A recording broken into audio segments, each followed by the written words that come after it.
India में हर साल लगभग 3 लाख लोग एमबीए का एंट्रेंस एग्जाम देते हैं, जिनमें से 2.5 लाख को किसी ना किसी कॉलेज में एडमिशन मिल जाता है। पर सिर्फ 4,000 स्टूडेंट्स को एक अच्छा कॉलेज, एक टियर 1 कॉलेज में एडमिशन मिलता है। अगर आप भी एमबीए करने का प्लान कर रहे हो तो पहले ये वीडियो जरूर देख लेना। इस वीडियो में हम डिटेल में बात करेंगे about the current MBA situation in India and क्या आपको एमबीए डिग्री करनी चाहिए या नहीं। Hi, I am Sparsh and I run a D2C brand called Go Brew Nuts. मैंने अपनी आधी कॉलेज लाइफ सिर्फ और सिर्फ एमबीए के पीछे भागते हुए निकाल दी थी। मेरे लिए उन 1.5 सालों में लाइफ में और कोई गोल नहीं था except to get in a good MBA college. मैं घंटों कोचिंग लेता था, पढ़ाई करता था, मॉक्स देता था, पर ऑनेस्टली शायद मुझे पता भी नहीं था कि एक एमबीए डिग्री में होता क्या है, उसकी क्या रेलेवेंस होती है, मेरे करियर में उसका क्या इम्पैक्ट होगा, कुछ नहीं। बस हर किसी की तरह मैं भी उसी रेस में दौड़ रहा था जिसमें शायद एक एमबीए डिग्री सोशल वैलिडेशन बन गया था, अगेन बिना ये सोचे कि मेरे करियर में वो हेल्प करेगा या नहीं। और जब इस सब बारे में सोचा, रिसर्च करी, चीजें एक्सप्लोर करी, तो पता लगा कि एमबीए मेरे लिए है ही नहीं। पर वो 1.5 साल मेरे कॉलेज के जो मैंने बिना कुछ सोचे एमबीए प्रिपरेशन में लगा दिए, वो मुझे इतना रिग्रेट होता है ना कि उतनी ही मेहनत अगर मैं किसी और चीज में लगा लेता जो मेरे लिए हेल्पफुल होती तो क्या होता। अब इस वीडियो के थ्रू कोशिश करेंगे कि आप ये गलती ना करो और एक वेल इन्फॉर्म्ड डिसीजन ले पाओ कि एमबीए करनी चाहिए या नहीं। So stay till the end. हम सिर्फ एमबीए इन इंडिया की बात करेंगे और डिटेल में बात करेंगे about the current situation of MBA, benefits of MBA or why you should still think of getting an MBA degree and why chasing an MBA becomes a huge problem. So let's dive in, पर उससे पहले subscribe कर लेना if you're new here. So let's start by talking about the current MBA situation in India. इसमें numbers और data की बात करते हैं, अच्छे या बुरे सारे फैक्ट्स बताता हूँ आपको। इंडिया में हर साल 3 लाख से भी ज्यादा लोग एमबीए के लिए एंट्रेंस एग्जाम देते हैं। Total number of MBA seats India में 4 लाख के आसपास हैं, पर ऑब्वियसली इसमें से आधे से ज्यादा फिल नहीं होती because of various reasons like degree value, campus locations and ऐसे और सारे रीजंस। टियर 1 सीट्स इंडिया में जिसमें आपके top IIMs like Ahmedabad, Bangalore, Calcutta, Kozhikode, Lucknow, Indore, ये सारे आते हैं। एफएमएस आता है, आईएसबी आता है, आईआईएफटी दिल्ली आता है, एक्सिलर जमशेदपुर आता है, ऐसे और सारे कॉलेजेस जो आते हैं, इन सबकी टोटल सीट्स मिला के अराउंड 7 to 8,000 होती हैं। एंड अगर इसमें से हम रिजर्व सीट्स हटा दें तो लगभग 3,500-4 हजार जनरल कैटेगरी के लिए बचती हैं। अब एमबीए की फीस इंडिया में 15 लाख से स्टार्ट होके 35-40 लाख तक जाती है, बट ऑन एन एवरेज एक अच्छे कॉलेज के इंडिया में 20 से 25 लाख फीस होती है। प्लेसमेंट नंबर्स की बात करें तो ये बहुत स्क्रूड डेटा है। एक overall average placement number country level पे एक बहुत मिसलीडिंग नंबर हो जाएगा। इनफैक्ट मेरे हिसाब से तो कॉलेज लेवल पे भी एवरेज प्लेसमेंट्स देखना थोड़ा मिसलीडिंग हो जाता है बिकॉज एक हाई पेइंग जॉब ऑफर सारे डेटा को एक तरफ टिल्ट कर देता है। बट स्टिल आपके रेफरेंस के लिए थोड़े नंबर्स बता देता हूँ। IMABC जिसमें अहमदाबाद, बैंगलोर, कैलकाटा आते हैं, उनका average placement is somewhere around 35 lakhs। XLRI Jamshedpur में it is somewhere around 29 to 30 lakhs। ISB Indian School of Business में भी the number is somewhat similar around 30 to 35 lakhs। Newer IIMs में like Ranchi and Nagpur में this number goes down to 15-16 lakhs। बाकी tier 2 and 3 colleges में the number goes further down and ranges somewhere between 6 to 12 lakhs। इसके अलावा the total number of MBA aspirants or rather CAT givers every year is increasing by 8 to 10%। अब ये data थोड़ा shocking था मेरे लिए because of all the resources we have available today।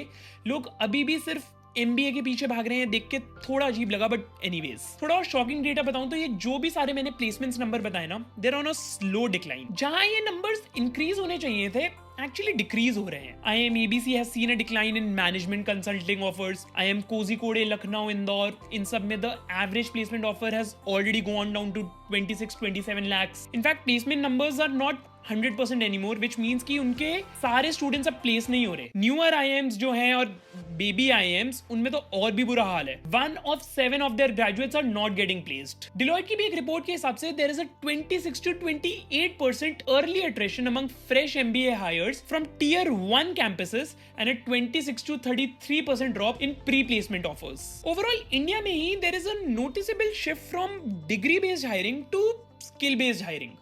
पहले अगर आपके पास कोई फैंसी डिग्री थी लेकिन एमबीए, तो आपकी प्लेसमेंट गारंटीड थी, पर अब ऐसा नहीं है। Imagine going to an MBA college जिसमें आप 2 साल पहले मेहनत करो टू गेट इन, फिर 2 साल आप मेहनत करो उस कोर्स में, 25-30 लाख की फीस भी दो, 2 साल की अपॉर्चुनिटी कॉस्ट भी दो, मतलब आप सिर्फ कोर्स नहीं कर रहे, आप 2 साल कमा भी कम रहे हो, फिर इसके बाद ईएमआई, एक्सपेंसेस एंड इस सब के बाद प्लेसमेंट ही नहीं मिली। अब ये तो सारी प्योर नंबर्स की बात थी, but definitely an MBA degree is much more than just numbers, which brings me to benefits of MBA और why you should still think of going for an MBA degree. पहले तो MBA का मतलब है masters in business administration, मतलब कि it will teach you how to run a business, एक business चलता कैसे है। अगर बिल्कुल नॉलेज नहीं है अबाउट अ बिजनेस, उस बैकग्राउंड से नहीं आते हैं, फ्यूचर में एस्पिरेशन है टू स्टार्ट अ बिजनेस या किसी स्पेसिफिक फील्ड के बिजनेस में काम करना है, like operations, marketing, finance etcetera, तो एमबीए एक अच्छी शुरुआत है। Unlike most of the under graduate degrees in India, MBA एक प्रैक्टिकल लर्निंग बेस्ड कोर्स होता है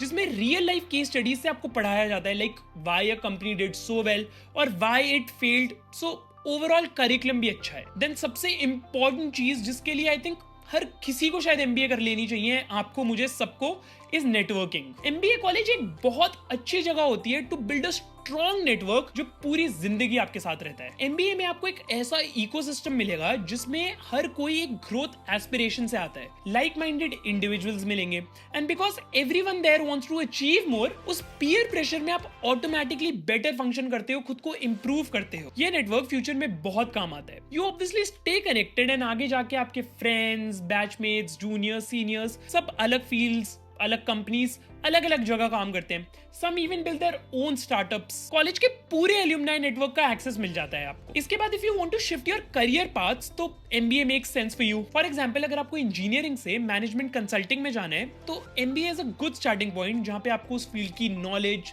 एक्सपोजर, जॉब अपॉर्चुनिटीज सब मिलती है। Then brand name. अब इसका डायरेक्ट रेलेवेंस उतना नहीं रहा and is declining by the day, पर अगर आज भी आप एक टॉप आईएम से हो या आईएसबी से हो, it says a lot about you. आपने लाखों स्टूडेंट से compete करके वो टॉप 500-600 सीट्स में एडमिशन लिया, हाई प्रेशर एनवायरनमेंट में थ्राइव करके, एग्जाम्स क्लियर करके, इंटरव्यूज क्लियर करे, तो आप में वो हार्डवर्क करने की क्षमता है। You have the mind, the resilience to be in the top 1%। Then you are learning with the best. अगर आपने इतनी मेहनत करके टॉप स्कूल में एडमिशन लिया है, तो आपके साथ जो भी लोग पढ़ रहे हैं उन सब ने भी तो उतनी ही मेहनत करके एडमिशन लिया है। तो ऐसे एनवायरनमेंट में इट्स ऑलमोस्ट गिवन कि आप और बेटर ही हो जाओगे, and this is the message you are giving to the outside world. इस सब की वजह से you get a preference over others in your professional careers going ahead. एक नोटवर्दी पॉइंट यहाँ पे ये भी होता है that people start believing in you. For example, let's say you're running a startup and अपने startup में funds raise करने के लिए you go to an investor with your pitch. जब investor को ये पता लगता है ना कि you're from an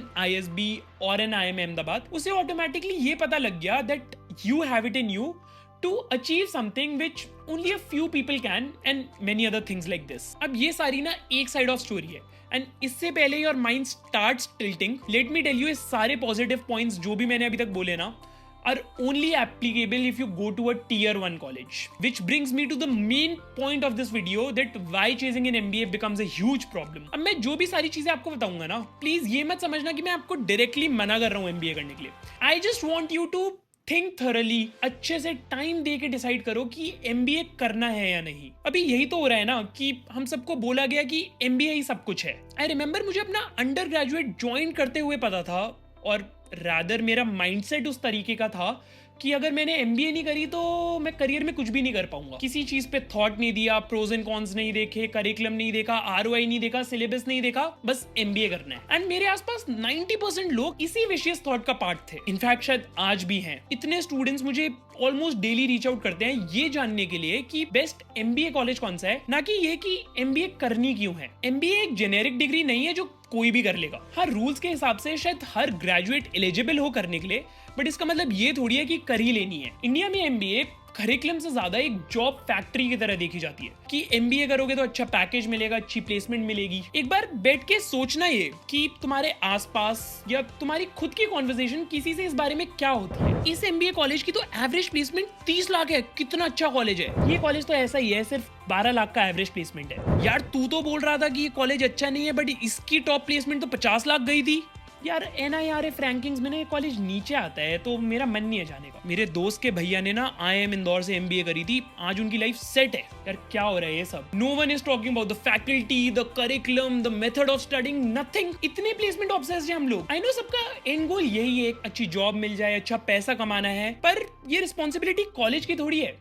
एक अच्छी जॉब तो कैपेबिलिटी में मिलती है। हाँ, एक अच्छे कॉलेज की ये रिस्पॉन्सिबिलिटी जरूर है कि आपको इतना केपेबल बना दे कि आप एक high paying high skilled job के लिए तैयार हो, and that happens through the faculty and the curriculum. मैं लिख के दे सकता हूँ कि आपको फर्स्ट ईयर का सिलेबस भी नहीं पता होगा एमबीए डिग्री का, पर निकल पड़े हो एमबीए एस्पिरेशन की जर्नी पे। फिर सबसे बड़ी प्रॉब्लम होती है making your entire life about CAT and MBA. देखो, एंट्रेंस के लिए प्रिपेयर करना अच्छी बात होती है, बट सिर्फ उसी के लिए प्रिपेयर करना नहीं। अपनी पूरी कॉलेज लाइफ को या अर्ली करियर लाइफ को सिर्फ और सिर्फ कैट क्रैक करने के बारे में मत बनाओ। मैंने भी कॉलेज में यही गलती करी थी, एंड मैं अभी भी देख रहा हूँ अपने आसपास इतने सारे लोगों को ये सेम गलती करते हुए। ये सोचना कि अभी हम अपना सारा टाइम एमबीए प्रिपरेशन को दे देते हैं और बाकी सारी चीजें एमबीए के बात करेंगे, चाहे वो अपस्किलिंग हो, नेटवर्किंग हो, साइड हसल हो या फन करना हो, गलत माइंडसेट है। कैट के लिए प्रिपरेशन करो, पर एक शेड्यूल बना के कि दिन के मैक्सिमम 1, 2, 3 घंटे हम उसको देंगे, एंड बाकी टाइम और सारी चीजों को। अपनी कॉलेज लाइफ तो बिल्कुल वेस्ट मत करना, इस चक्कर में बहुत रिग्रेट करोगे। एंड इसमें एक ये भी बात सोचो ना कि इतने सारे लोग कैट दे रहे हैं, आपका नहीं हुआ तो डिस्करेज नहीं कर रहा, अच्छी बात है खुद पे कॉन्फिडेंस होना कि क्रैक कर ही लेंगे, पर प्रैक्टिकली सोचना स्टार्ट करो। अगर कैट या और कोई एग्जाम क्रैक नहीं होता तो जिंदगी वहां रुक थोड़ी जाएगी। जॉब करनी है और चीजें करनी है, इन सब के लिए खुद को रेडी रखना है कैट प्रिपरेशन के साथ। अब इसके बाद मैं इतना सोच समझ के डिसीजन लेने के लिए क्यों बोल रहा हूँ? सुनो, कैट की तैयारी में 2 साल का कोर्स, 4 साल लग गए, 25-30 लाख की फीस भी दी, कोर्स के बाद उसकी ईएमआई स्टार्ट हो जाएगी। ये सब करा एंड फिर रियलाइज हुआ कि यार MBA wasn't the right decision for me, तो ज्यादा खराब होगा ना। इससे अच्छा अभी 1 महीना एक्स्ट्रा लेके सोच लो, सोचते हुए हर चीज को अकाउंट फॉर करना। फ्यूचर एस्पिरेशंस क्या है, इंटरेस्ट क्या है, क्या सीखना चाहते हो, फैमिली सिचुएशन क्या है, एंड ऐसी और सारी चीजें। मैंने भी जब ये सब प्रैक्टिकली सोचा, बैठ के थॉट दिया, एक्सपर्ट से बात की, एल्यूमनाई से बात की, अपने विजन के बारे में सोचा, तो पता लगा MBA is not for me, not now at least. And let me tell you, this was after 1.5 years, 18 months of hardcore studying for CAT, getting 98 percentile consistently in mocks before 10 months of the actual exam. उसके बाद GMAT के लिए भी prepare करना, ISB के last round तक पहुंचना और फिर उस राउंड के लिए अपीयर नहीं करना। ये सब के बाद मैंने डिसाइड करा अभी MBA नहीं। ऑल इन ऑल MBA करने ना करने का कोई येस या नो आंसर नहीं है, हर किसी के लिए इसका आंसर अलग है। मैं बस चाहता हूं कि आप ये डिसीजन सोच समझ के ले, मेरे या हजारों और स्टूडेंट्स की तरह कोई रैश डिसीजन ना ले। And whatever your decision might be, आज का आपका फोकस होना चाहिए to create value, to create impact, to upskill yourself, to stay relevant, खुद को रियल वर्ल्ड के लिए प्रिपेयर करना। हम लोग बहुत लकी हैं कि हमारी जनरेशन के लिए सब कुछ इतना इजी है, इतना इजीली एक्सेसिबल है। इतने रिसोर्सेज और इंफॉर्मेशन अवेलेबल होने के बाद भी अगर आपको लगता है कि MBA is the only way forward for you, then मैं अभी ही आपको बता देता हूँ, not even an MBA can save you today। कुछ छूट गया हो या और कुछ जानना हो तो कमेंट्स में बता देना। This is Sparsh Goel, not perfect, just honest. Thank you for your time and I'll see you around.